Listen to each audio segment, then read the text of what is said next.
Welcome back. My name is Arya, and I don't waste your time, so let's get straight into it.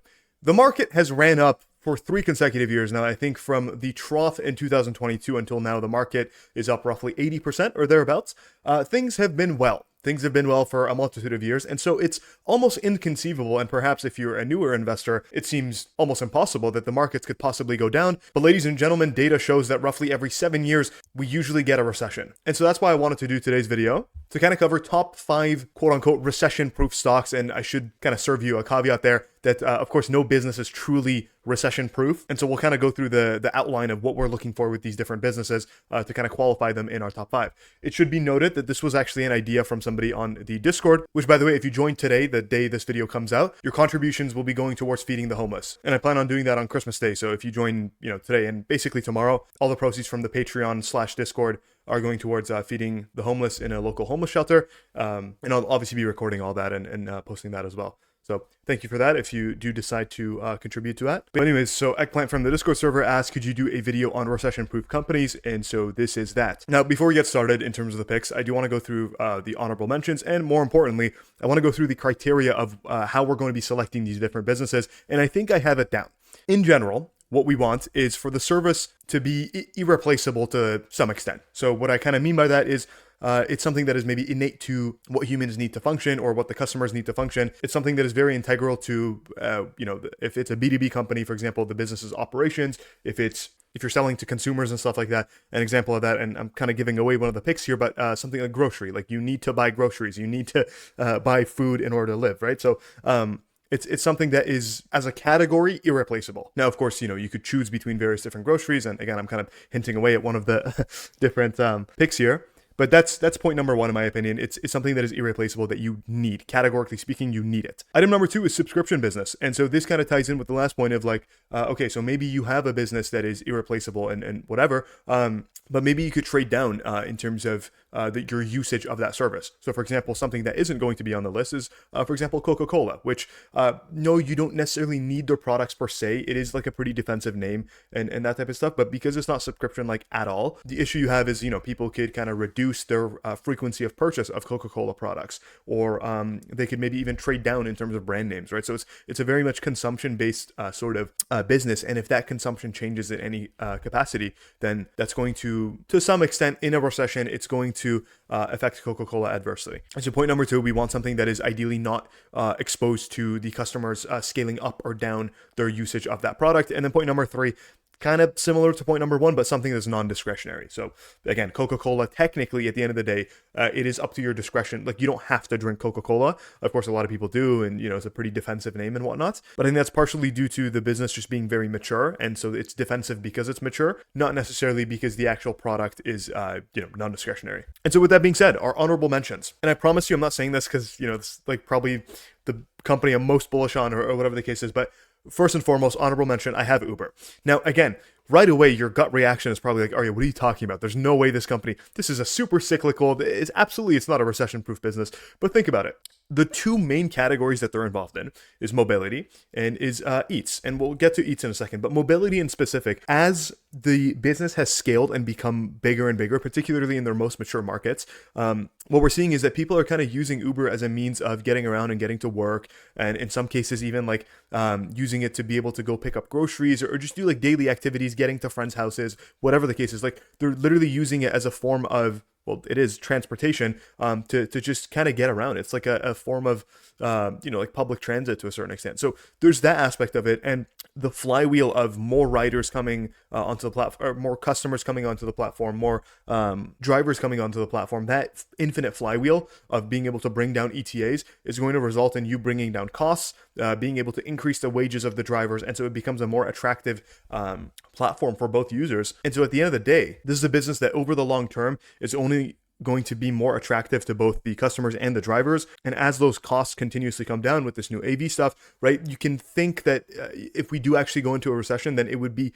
pretty resilient and be able to hold up onto a good amount of its revenue growth, There's arguments to be made of like just the sheer amount of white space that they have to capture. They wouldn't even see the recession. And then on the eat side of things, that's an interesting case as well, because again, like people think like, oh, why would you ever, if you can get a cheeseburger for $10 at McDonald's, why would you ever get it delivered for 15, right? And again, gut reaction makes sense. I agree. But if you look beyond the surface, another dynamic that you have that plays out with Uber is that in recessionary times, there's higher unemployment usually. So when you get higher unemployment, people flock to gig economy jobs, for example, Uber mainly being like one of the big ones, right? And so if you have increasing supply of drivers, you have a lot more drivers coming onto the network, brings down ETAs for the entire network, and so consequently brings down the cost for the consumer. And so sure, if we do go into recessionary times where something like, for example, getting Uber Eats is very discretionary, the cost of those Uber Eats will also continuously go a little bit down, because there's more drivers on the network. And so while it is true that maybe people are less prone to spend on Uber Eats at like, for example, $20, but all of a sudden, if the delivery fee is a little bit less,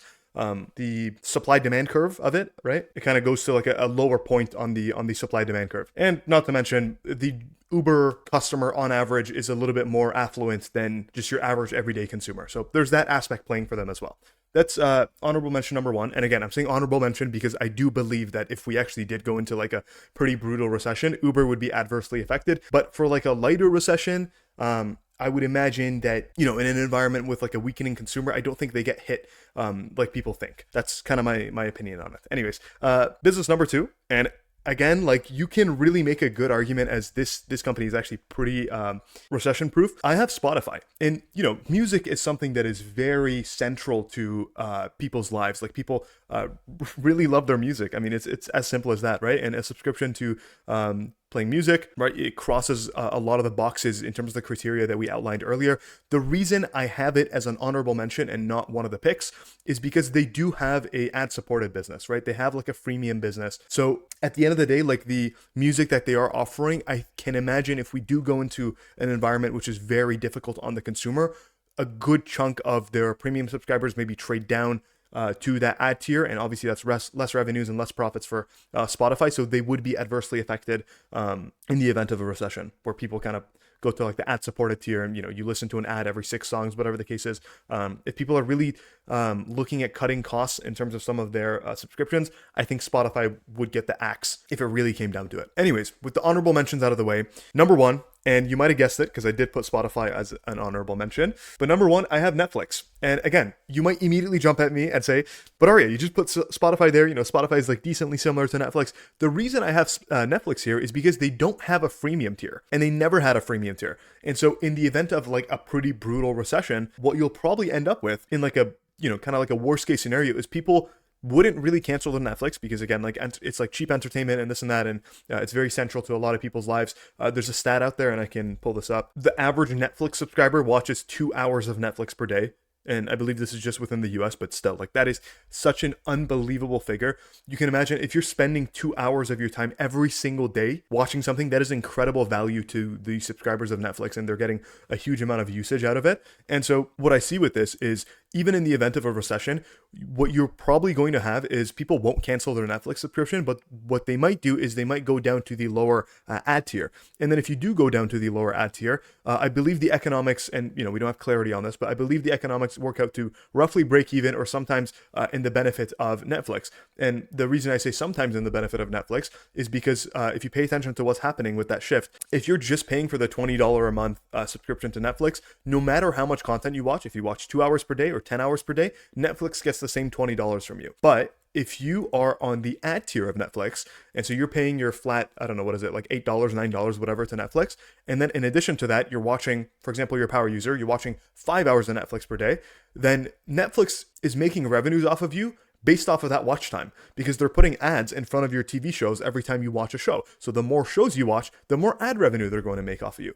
So in a way, Netflix is actually counter-cyclical. If you go into a recession and people trade down to the lower ad tier, assuming that these people are watching a lot of Netflix, that can actually slightly re-accelerate the revenues of Netflix, right? If we're operating under the belief that the ad tier on average is break-even economics to begin with, but then an influx of users, a disproportionate influx of ad tier users would be able to potentially let Netflix monetize on advertising dollars that they previously didn't have. I hope I'm making sense. But anyways, in a way, it might be counter-cyclical. So this is the slight nuance that Netflix has over something like Spotify that, in my personal opinion, I think that it's a very strong candidate to being recession-proof. There's a reason the stock went to, what was it, 1,300, 1,400 pre-split during the tariff dip, right? It was like a flock to safety for a lot of people in the in the summer months and April and whatnot. The reason it was rallying so much, and sorry, I'm blocking it with the face cam. The reason it rallied so much was because the market understands this, that it's kind of like a recession-proof safe haven in the event of market turmoil. Anyways, the second stock on our list here, and again, some of you may have guessed this, is in fact going to be the grocery king himself, Costco. Now, again, some of you may immediately jump at me and say, but Arya, didn't you include in your criteria section that it can't be a consumption-based business? Costco is absolutely a consumption-based business. We can imagine if you go in a recession, people maybe trade down in terms of how much groceries they buy, how much unnecessary groceries they buy, all that great stuff. Obviously, not all of what Costco sells is non-discretionary, etc., etc. Wouldn't that be bad for Costco? And the answer is yes, it would be bad. It would be bad for Costco's revenues. You'd probably see a tick down in terms of revenue growth for Costco, or perhaps even like if we go into a really bad recession, maybe it's like roughly flat, maybe up only a couple percent, whatever the case is. But my question to you is, where does Costco get its profits from? Now, of course, some of you may know, but where Costco primarily gets most of its profits from, I believe it's 75, maybe 80% of its profits, is in fact that membership. So they actually, the grocery they're selling you almost at a 0% margin for the most part. They do make some money off of some categories, but for the most part, they don't make money off of selling you the grocery. They make money off of selling you that extremely high margin subscription like Costco membership. Again, I believe off the top of my head, I think something close to 80% of the operating income of the business comes from that subscription membership. And so what you ultimately have, again, if we go into a super bad recession, this might not be the best pick, but if we go into a super bad recession, sure, you might see a little bit of a hit in terms of the profits of the business. But for the most part, at the end of the day, unless there's mass cancellations of that Costco membership, which I can't imagine it being, because, almost all Costco members get more value from the membership than what they're paying for it. And, you're buying discount groceries at the end of the day. It's like that. How much more defensive do you need it to be, right? So, no, I don't think that scenario plays out. I don't think people start canceling their Costco membership. Again, it's discount groceries. And so for the most part, if we do go into a recession, I feel like Costco would walk away. At least the profits of Costco should not be impacted that much. Now, these next two are very boring businesses, and we won't spend too much time on them. But next up on our list, I believe this is the third one, I want to say, the third one, we have waste management. And I mean, the thesis with this one is pretty simple. Humans produce waste, and they're going to forever produce waste and trash and stuff like that, and that needs to go somewhere. And the reason I'm specifically choosing waste management is because they're the biggest, they're the industry leader, they've been the industry leader forever. At the end of the day, to my understanding, this is not a business that is consumption-based. I say consumption-based, but like they need to do the same sort of routes of trash. So, I mean, as long as the humans are producing some sort of trash, they're going to make revenues off of doing those rounds and collecting the trash and whatnot, right? Now, granted, if we do look at the revenue segments of this business, and this is over on Fiscal AI, by the way, which you can get a 2-week free trial, no card required. We've been using them all video long. Link for that is in the description. But if we look at Fiscal AI, under the segment and KPIs tab, we look at the various different segments here. They basically have 3 different segments that are all kind of under the umbrella of total collection and disposal revenue. So, I mean, they make their money in a variety of different ways, but they essentially have these sort of like monthly, I shouldn't say monthly. They have these like long-term contracts that are paid monthly from, basically literally anything. Like it could be like residential areas, or it could be commercial buildings, it could be office buildings. Just, I'm sure you guys have seen like the waste management bins just out in the world. I think like one of my schools had it as well. I think my elementary school had like a waste management bin. So it's all over the place, right? So they have these long-term sort of contracts to come and pick up the trash and take it to landfills and whatnot. And that accounts for the majority of revenues. Again, if we go back to Fiscal AI and we look at this, and if we toggle on common size and specific, you can see it's at 83% of their total revenues comes from this like essentially subscription like revenue segments. In recent years, it made up as much as 90%. And so you could effectively say the entire business comes from these subscription contracts of just going and collecting the trash. They do have like smaller revenue segments, so recycling and processing. I mean, at the end of the day, like technically, if you want to make the argument of, okay, in a recession, people, consume less, that produces less trash, which means less recycling and processing revenues for them. I guess you could make that argument. But again, that's so far-fetched. That's a 6% revenue segment. That's pick number 3. Next up, we have Procter & Gamble. Again, I don't want to spend too much time on this because this is just very boring. And the 5th pick, in my opinion, is like the coolest one of them all. But with Procter & Gamble, you can make the argument of, okay, but Arya, didn't you just say in the criteria section that like, okay, we don't want to choose something where people could kind of trade down? For example, a Coca-Cola, like sure, instead of getting the brand name Coca-Cola, you get the Walmart version of whatever. And a similar thing can definitely play out with Procter & Gamble. But the reason I have it here over something like a Coca-Cola is at the end of the day, with Coca-Cola's products, it is pretty discretionary whether or not you want to drink a Coca-Cola drink, or with a Pepsi if you want to, or have Doritos, chips, whatever. You can eat other foods, right? With health and shampoo and toilet paper and the various different products that Procter & Gamble typically sells, these are generally non-discretionary. What are you going to do? Not buy shampoo? And for the most part, the different brands that they do have are generally cheaper. Of course, they have a broad spectrum of, premium brands and more discount brands and whatnot. So they're pretty well diversified on that front. And I think that, item embedded in of itself is that in the event of consumers trading down to more cheap brands, they have the broad spectrum of all these different brands. And so mind you, like these are like huge market share brands as well. Like this is kind of like the industry default. Like people probably don't even really think about like consciously, they don't really think about buying these brands. Like they just do. You know what I mean? And again, Gillette, for example, like, are you going to stop shaving your beard when you go into a recession? No, obviously not. Breast, you're going to stop brushing your teeth? No, definitely not, right? So it's like these very, very defensive brands that are more mission critical, if you will, that are more non-discretionary than something like a Coca-Cola or whatever the case is. And even in the event of consumers trading down in terms of going from more premium brands than to discount brands, Procter & Gamble is able to capture that because they own the full spectrum of premium and discount consumer packaged goods. Number 5, I promise you not a single person watching this video could have possibly guessed this, but ladies and gentlemen, we have General Electric. Now, again, very quick note, this is not the General Electric of the past. They don't sell dishwashers and they don't sell fridges and this and that and, kitchen electronics or any of that. They've divested that, everything of the GE of past. They've completely divested it. It's either in private equity, spun off as a public entity, or sold off to some tech conglomerate and probably eventually shut down or something of that sort. The GE that is under the GE ticker, that is the public company today, is entirely an aerospace and defense company. And more specifically, they make jet engines.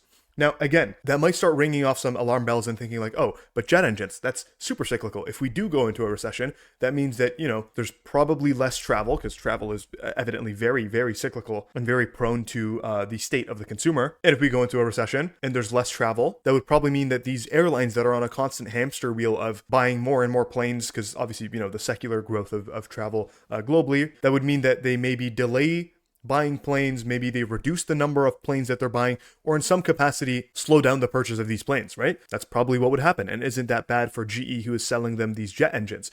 And that's where you'd be mistaken. Because yes, GE does sell them the jet engines, but a quick Google search would tell you that GE makes 70% of its total revenues from MRO. MRO stands for maintenance, repair, and overhaul. And this isn't contracts of, okay, when a plane breaks down or when a jet engine breaks down, you go and fix it. These are literal subscription contracts where the airlines, not even Boeing or whoever made the plane, the actual airlines, are paying a literal subscription, Netflix-like payment to GE to essentially have them on standby. What a brilliant business model to essentially have them on standby anytime, our jet engine needs to be serviced or, it needs some sort of a repair or something breaks down, this and that. We bring it to you. You guys fix it. No problem. It's insurance. They've sold insurance to the airlines. And this is just the way that the entire aerospace industry globally kind of works, right? If you have a GE engine inside your plane, which by the way is not even up to your decision whether or not you have one. If you want to buy this model Boeing, it just comes with a GE engine. So now you have this essentially insurance payment to give to GE, right? And this accounts for 70% of revenues. But then again, you might make the sort of argument back to me, okay, but Arya, the other 30% of revenues does come from the actual sale of the hardware, right? And yes, that is true. And so the previous thesis of if we do go into a recession, there would be less planes being sold total, and that obviously negatively affects the sale of GE jet engines. The issue is we're dealing with businesses. We're dealing with multi-billion-dollar international businesses. And so unless we go into a very prolonged recession, multiple years, this and that, whatever. These companies are able to, for the most part, ride out the storm, and they're not going to go cancel their backlog of, oh, we wanted these planes and whatever, and go all the way back and go all the way to the back of the queue when the recession is over with, right? They would rather weather the storm and be able to keep their allocation of, say, 10 Boeing 737s than to cancel it. And then at a later date, a year and a half from now, when things get a little bit better, they go and sign up for more Boeing 737s, but then they're at the back of the line in terms of getting those up and running, right? So unless we go into like a very, very brutal recession or a period of mass uncertainty, like something like a COVID or something, for the most part, GE should be able to have a very durable revenue and free cash flow profile on a going forward basis. And not to mention, GE makes almost no gross margins on the jet engines themselves. So all the profits, all the operating profits that you see with GE is likely a result of that subscription payment, or the repairs and the maintenance and stuff like that. So sure, even if the revenues do dip because of that jet engine revenue kind of falling off in a really, really bad recession, as long as human beings fly, and as long as these planes are in the air and require maintenance and repairs, and as a matter of fact, even if they don't, these airlines are going to kind of be paying that operating expense regardless. And it's a subscription. It's not even tied to how many times we get the repair, how many times it goes down for maintenance. None of that. It's literally insurance, right? So they just continuously pay that off. And again, that accounts for almost 100% of GE's operating income. So that's why I have it as my probably maybe right up there with Netflix. I think most confident in terms of being truly recession proof. With that being said, ladies and gentlemen, thank you for watching. Again, if you want to help me feed the homeless, you have today and tomorrow to sign up for the Patreon. It's the price of a coffee. The icon should be on screen now. It's also linked in the description down below. Join the Patreon or /Discord. Help me feed the homeless, and Merry Christmas to you and your family. Cheers, guys.